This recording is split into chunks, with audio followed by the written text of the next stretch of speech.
ખેરાલુ તાલુકાની અને જિલ્લા સીટો જીતવાની કોંગ્રેસના આગેવાનોનું આયોજન। કોંગ્રેસના ઉમેદવારો પ્રવાસ દરમિયાન ભાજપના ભ્રષ્ટાચાર સહિતના મુદ્દે લોકો સમક્ષ જશે। ખેરાલુ મુકેશભાઈ દેસાઈના કાર્યાલય ખાતે કોંગ્રેસના બહાર મોકલેલા ઉમેદવારો સાથે મીટિંગ યોજી। ખેરાલુ ધારાસભ્ય સરદારભાઈ ચૌધરીની ટીમે મધરોપુર સીટના કોંગ્રેસના દશરથભાઈ પ્રજાપતિનું દમ મારીને ફોર્મ પરત ખેંચાવ્યું હોવાથી કોંગ્રેસના બધા ઉમેદવારોને બહાર મોકલેલા। ખેરાલુ અને વડનગર અને સતલાસના ખાતે કોંગ્રેસના આગેવાનોએ તાલુકાની ચૂંટણી મથકે વોચ રાખી કોઈનું ફોર્મ પરત ન ખેંચાય તેનું ધ્યાન રાખ્યું। છતાં હડોલમાં ભાજપે એક ઉમેદવારને બિનહરીફ કરવા કોંગ્રેસ અને આપના ઉમેદવારને ખરીદ્યાની ચર્ચાઓ। ખેરાલુ ખાતે મુકેશભાઈ દેસાઈએ પ્રજાપતિ સમાજને ફક્ત કોંગ્રેસે ટિકિટ આપી હોવા છતાં દશરથભાઈ પ્રજાપતિએ દગો કર્યો, જેનો જવાબ સમાજ આપશે તેવું નિવેદન ઓનલાઈન ટીવી ન્યૂઝ મીડિયા સમક્ષ જણાવ્યું।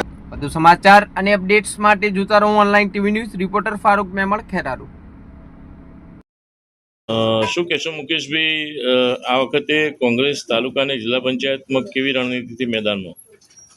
કોંગ્રેસ આગામી 26 તારીખે તાલુકા જિલ્લા પંચાયતની ચૂંટણી સમગ્ર ગુજરાતમાં જવા થઈ રહી છે। તેના અનુસંધાને ખેરાલુ તાલુકા પંચાયત જિલ્લા પંચાયતની પણ ચૂંટણી અમે પૂરી તાકાતથી લડવા માટે કોંગ્રેસના તમામ આગેવાનો કટિબદ્ધ છીએ। અત્યારે પાછલા 2 દિવસથી અમારા જે તાલુકા કોંગ્રેસના અને જિલ્લા પંચાયત જે ઉમેદવારો હતા એ ઉમેદવારો પર અતિશય પ્રેશર થવાના કારણે અમે બધાને બહાર મોકલ્યા હતા અને અત્યારે બધા જ પૂરી તાકાત જોમ જુસ્સા સાથે બધા પરત ઓફિસ પર આવી ગયા છે અને અમારી આવતીકાલથી જ ચૂંટણીના શ્રી ગણેશ થાય એ પ્રકારના પ્રયત્નો અમે શરૂ કર્યા છે। અત્યારે જ અમારું પ્રાથમિકતા એ છે કે પત્રિકા તૈયાર થઈ જાય, ઘરે ઘરે પત્રિકાનો પ્રોગ્રામ પહોંચી જાય, એના માટે પત્રિકા તૈયાર કરવાનું પણ આપણી સમયકાલ કામ ચાલી રહ્યું છે।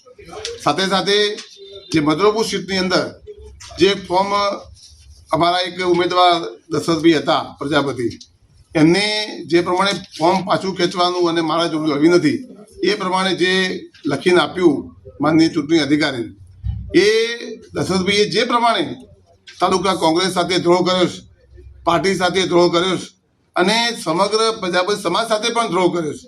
પ્રજાપતિ સમાજના પણ એ ઉમેદવાર હતા, પ્રજાપતિ સમાજ લાગણી હતી, એમના કહેવાથી મેં ટિકિટ આપી હતી અને જે પ્રમાણે એમને કોંગ્રેસ પાર્ટી સાથે દ્રોહ કર્યો છે પણ એનો જવાબ પ્રજાપતિ સમાજ આ ચૂંટણીમાં ભારતીય જનતા પાર્ટીને આપવાનો છે અને આજે સમગ્ર પ્રજાપતિ સમાજ ભારતીય જનતા પાર્ટીના વિરુદ્ધમાં ખડો ઊભો થઈ અને કોંગ્રેસ પાર્ટી જીતે એ પ્રકારના પ્રયત્નો કરવા જઈ રહ્યા છે।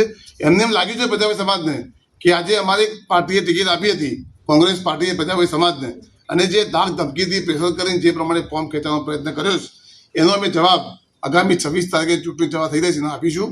એટલે ઓલ ઓવર અમે ખેરાલુમાં 17 તાલુકા પંચાયત અને 3 જિલ્લા પંચાયતની એક ટીમ થઈ, સંગઠન અને ઉમેદવારો ભેગા થઈ અને પૂરી તાકાતથી અમે ભારતીય જનતા પાર્ટીને ખેરાલુમાં કોઈ પણ ભોગે મેળવીશું અને સત્તા કોંગ્રેસની બનશે એમાં કોઈ શંકાનું સ્થાન નથી।